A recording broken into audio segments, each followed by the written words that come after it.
Hello everyone, it's Amer here, and this is going to be a quick video about the hotfix they did for the first Descendant, the 1.2.2 changes, which include Sharon Killian changes, the reactor changes, some gluttony and modern fortress nerfs, and some overall quality of life changes for some missions and for special operations. So with that being said, let's get right into the changes.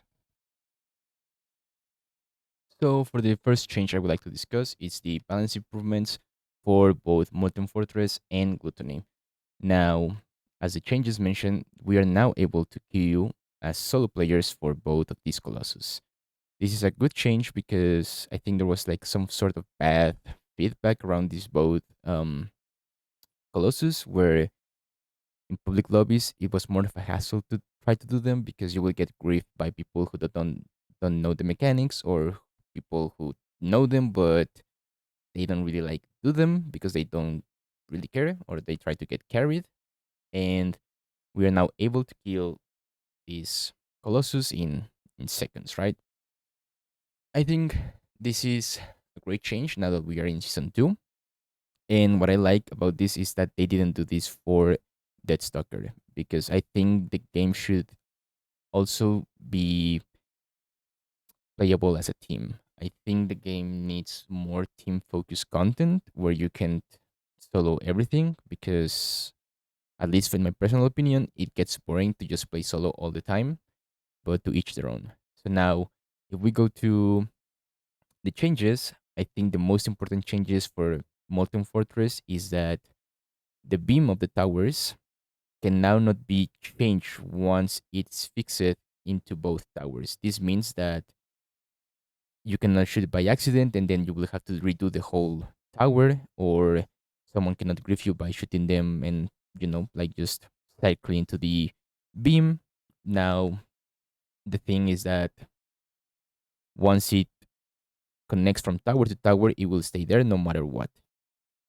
Now the other change I would like to point of this change for Modern Fortress is that Modern Fortress will now enter its frenzy state less frequently, which is something we all like, means less enrages, which means easier and faster kill times. Now, for Gluttony, the changes is that the impurity, which is the blue orbs that you can shoot to Gluttony, like the ice ones, will now be attracted to Gluttony when they are 15-meter radius of the Colossus. This means that it will be easier to shoot them to the Colossus itself, which means easier enrich mechanic. The other um, really big change from this is that the gauge from the wipe mechanic has been lowered. This means that the purple orbs that spawn from Gluttony, which you need to shoot for Gluttony to not be able to absorb them, means that it will now get from 20% to 10%. This also means easier enrich mechanic, so we can somewhat have more of a safer space to complete the enrich mechanic before it one shots us. Now, the other changes for Gluttony are just balance changes where you can just simply do more damage to Gluttony and receive more damage from Gluttony. I think both of these are really good changes now that we are in season 2 and are heading for for the second patch of season 2. So let's get right into the next one. So for the next changes, I would like to discuss the reactor changes and the changes to Killen and Sharon. Now for the reactors, it reads attribute power boost ratio random option can be acquired from reactors of the same attribute and the list of the reactors that we know. This means that in the case we get a shield reactor, we're not going to be able to get the substats for fire and toxic or whatever, for example. But however, do not get confused, as we are still going to be able to get, for example, if we get a chill singular reactor, we are still going to be able to get a fusion or a dimension reroll, right? So I like the change. I think they still wanted to have some sort of grind added to the reactors instead of just getting perfect reactors every single time. So yeah, I think that's a good change. It's a nice change to the feature of the game. Now, for killing and sharing changes, the sharing change is just a change for her ambush module, which is an increase of her stealth from 4 to 6 seconds. This means that I think probably Sharon will now be able to be perma stealth for the duration of a whole 100% dungeon, which is huge change. I think Sharon is probably one of the strongest characters now in terms of farming for 100% dungeons. I'm not sure, I haven't built mine, but if anyone knows, let me know. Now for the killing changes, uh, he had some negative feedback around the player base because of his long cooldowns, so they are trying to address that.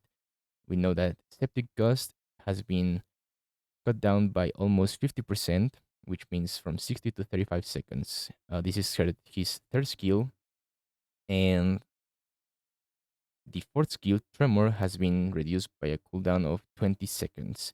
Now, I haven't built my Killen, so I don't know if this will change anything. I think obviously yes, because it's a lot of cooldown reduction, but let me know. Now, the third change, and I think this is the most important one, is that they adjusted his module Focus on Prey to do almost 200% more ratio damage, which this module in specific, Focus on Prey, I think is, if I recall correctly, his Colossus module, which they are trying to probably make Killian just a better character overall, which makes sense because he is the face of Season 2 as of now, as we don't have Inez.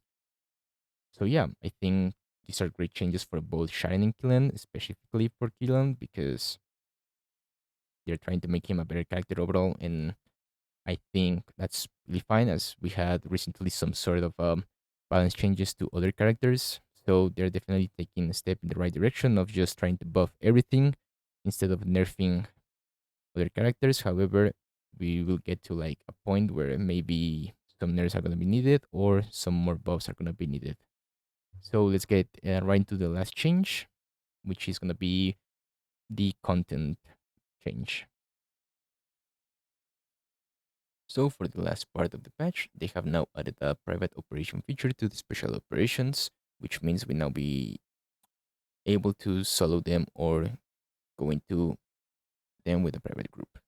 However, make note that the difficulty will not change no matter if it's a solo player or less than 4 players. So still probably faster to do them with a full group.